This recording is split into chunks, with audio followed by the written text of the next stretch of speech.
जोय कराची से 350 किलोमीटर दूर। समंदर में लहरें 30 फीट तक बुलंद। तूफान केटी बंदर से टकराएगा। बहरा अरब में बनने वाला शदीद तूफान बिपरजॉय की भारतीय गुजरात के इलाके कच्छ और पाकिस्तानी इलाके कराची पर नजर। हवा के झक्कड़ की शिद्दत 150 से 160 किलोमीटर फी घंटा हो चुकी। तूफान की असल जगह हवा के थपेड़े 180 किलोमीटर फी घंटा की खतरनाक सतह तक पहुंच चुके। कराची पर तूफान के असरात। शहर कायद सुरमई बादलों की लपेट में रहा। सुपर हाईवे पर मट्टी का तूफान, तेज हवाओं ने गाड़ियां हिलाकर रख दी।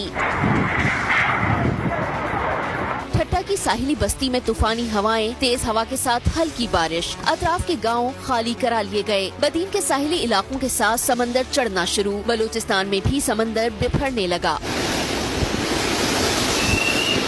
और बाड़ा में पानी आबादी में दाखिल। चीफ मेट्रोलॉजिस्ट सरदार सरफराज ने बोल न्यूज से गुफ्तगू करते हुए कहा कि ठट्ठा, सजावल, बदीन की साहिली पट्टी पर तेज बारिश और ऊंची लहरें उठने का इम्कान है। 15 और 16 जून को कराची और हैदराबाद में तेज बारिशें मुतवक्के हैं।